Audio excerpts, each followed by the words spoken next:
Hi guys, it's Shauna here. I'm getting ready to do my self-tanner at home. I just got done rinsing off, and a couple weeks ago I posted about in my stories on Instagram about doing self-tanner, and I did a poll to see if you guys would like some tips and just like to learn some of the things that I've done over the years that have helped me get better results with my self-tan. And a lot of you guys said, yes, please share your tips, so I'm going to share them with you. None of them were like mind-blowing, I'm sure, but I feel like I have learned a few tips that I didn't know before that have just really helped my results, so I'm going to share those with you. First of all, I'm sure that all of you guys have heard exfoliating is like the key to getting a great self-tan. That's kind of just what gives you like your clear canvas. Like you need exfoliated skin so you don't have like weird rough patches. That's what's going to make it all streaky and funky. So how you exfoliate though makes all the difference, and I feel like I do that part different than a lot of people. So some of you might disagree with me, but this is what I have found that works best. I do exfoliate in the shower, but I usually don't use like an exfoliant like product or anything like that. Usually I do it just with like a washcloth and I just like scrub really good. I feel like that works better than even using like an exfoliant product. Also, a lot of exfoliants can be oily and then it leaves a residue on you, and then your tan, your spray tan isn't going to go on as evenly, but there are a lot of great products out there. So if you have a good exfoliant to use, then by all means use it. But what I think exfoliates me even better, and this has been like the game changer for me, is dry brushing. I don't know if you guys have heard of dry brushing or how many of you guys do it, but this has been like the biggest thing that's changed just like how my spray tans look, like if I go get spray tanned or if I do it at home, because it helps you get rid of dead skin. It actually helps increase blood flow. It actually helps with like cell renewal, so it can help a lot with the appearance of cellulite. There's like a lot of great benefits of dry brushing. There's so many more. I'll get into that maybe on another video someday, but there's a lot of benefits. So you might as well get one anyway, and it'll help you get a great base for your self-tan. So I think the best way to do it is to do it in circular motions. So like I will spend like maybe like, I don't know, anywhere between like 15 and 30 seconds like in every area and just like really get any of like that dead skin off. And the places that I'll get the most is like my elbows, my feet, the top of my feet, my knees, all of those places. And then I think it's also important like to get your neck really well, like all those places that, I don't know, the places that you sometimes have trouble with, like getting weird spots whenever you do self-tan. Those are what you want to get. Like I have this one weird dry patch of skin that like always ends up right here. So like I really focus on like areas like that. So I would do this, spend a few minutes doing this before you take a shower, and whether you take the shower like the day before your tan or like a few hours before your tan. A lot of people say don't do a shower right before you tan because it can open your pores and make weird spots.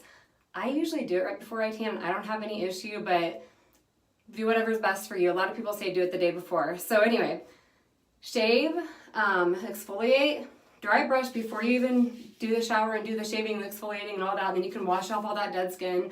Even if you don't see it, you probably do have some there. And then after you get out of the shower, you don't want to put deodorant on, don't put lotion on, don't put makeup on if you're going to tan your face. I sometimes tan my face. Usually I don't unless I have a specific one that's made for my face, because I use bronzer, makeup that will just help with that. So I don't really do that because I don't know, I just would rather not worry about like the possibility of clogging my pores and things like that. So invest in one of these. If you don't have one, comment below and let me know if you've ever tried this. The next thing you want to do is have some sort of barrier lotion, something that's more of like a cream, not oily.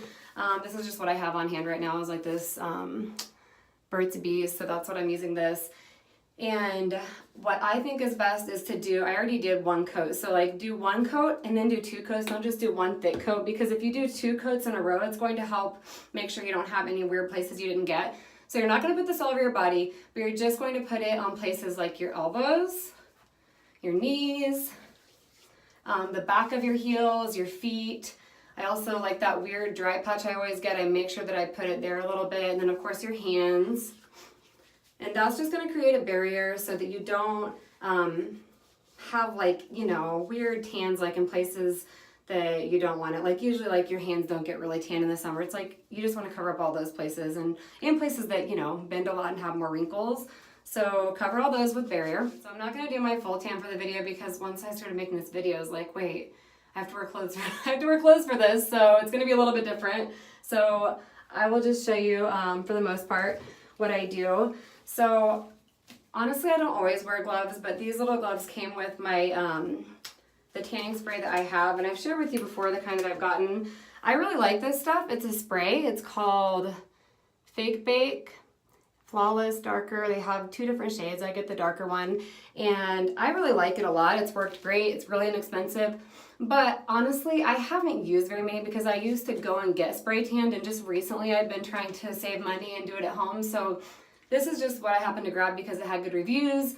It was inexpensive, and it's worked really well. But comment below if you have other suggestions, because I know that there's several out there that people say are really great. I would like to try like a mousse next, so that's what I plan on trying next. But if you haven't tried this, you want to try it. It's worked really great for me. And this definitely will help, like not to get any weird spots, you know, on your hands while you're rubbing everything in.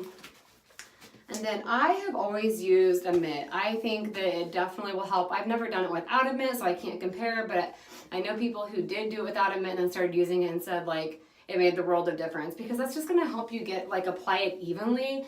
So I would definitely invest in a mitt. This actually came with the tan spray, but I know you can buy them on Amazon or like at makeup stores, and I'm sure they're not very expensive. So I would definitely invest in a mitt. And then with this tan spray, also, you can see I'm standing on a towel. I would always use a towel because it can get kind of messy. And I work my way up from like the bottom of my legs. Let me adjust this. Okay, so I work my way up from the bottom of my legs, and I do all the places like that I talked about, like that I put barriers on, like my elbows, the knees, feet. I do those last.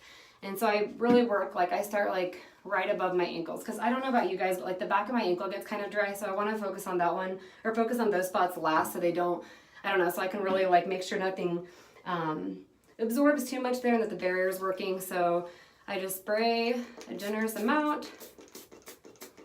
This is almost done, this bottle, on my mitt. And then, try to show you, I just go in circular motions. Make sure that shows, I don't know if you guys can see. And I like getting the ones that are also, like they have the bronze in them, so you can see where you're applying it. And then it'll darken over time, so I usually do it at nighttime, so it'll darken through the night, and then I can wash it off in the morning. And it's nice whenever it actually comes out brown, so then you can see where you're doing it. I mean, it's kind of a pain because then you have the brown stuff on your skin overnight, but I feel like it's worth it to be able to see where you're going.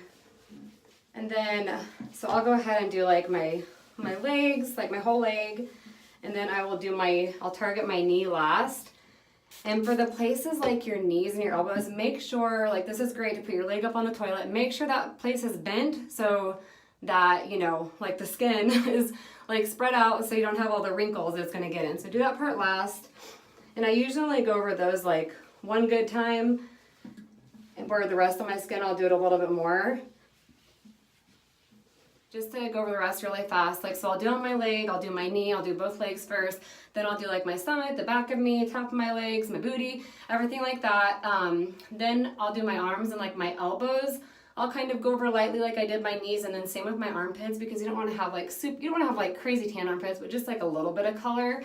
And then after I'm done, I'll take these gloves off, and I will probably like even do a little bit more of the barrier lotion, like just one more time.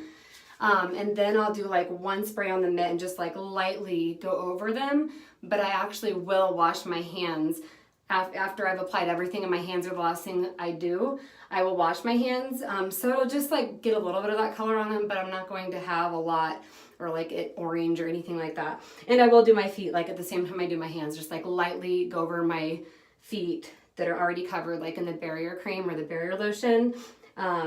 And yeah, that's really it. Let me know if you guys have any questions. I hope that's helpful. And then the best way to keep your tan and maintain your color is to not use like any crazy exfoliant like during the time, like over the next week, especially not the next couple of days. You don't want to exfoliate your skin a lot, so you can really have time for that to absorb and to develop. And then also make sure you're moisturizing yourself like really well every day. Oh, and one other thing you want to make sure to do is wear loose clothes. So like this is why I do this at the end of the day, so then I don't have to worry about like wearing a bra or anything like that. Like after I do my tan spray and all that, I put on like either a loose tank top or a loose t-shirt and shorts and sleep in that, and then the next day I'll wash off everything, and then it should be developed. So the longer you let it sit, the better. Like if you want to do it during the day, that's fine. I would at least make sure you like let it sit for 4 to 6 hours, but overnight is best. And also don't freak out, like if you haven't self-tanned before and you see like a bunch of brown in the water when you take a shower, you didn't just lose your tan. That's just the color that they put in the formula, just so you can see where you are where you're placing it. So I hope that was helpful, and good luck, and let me know if you guys have any questions or comments below. Hope you guys have a great night. Thanks for listening.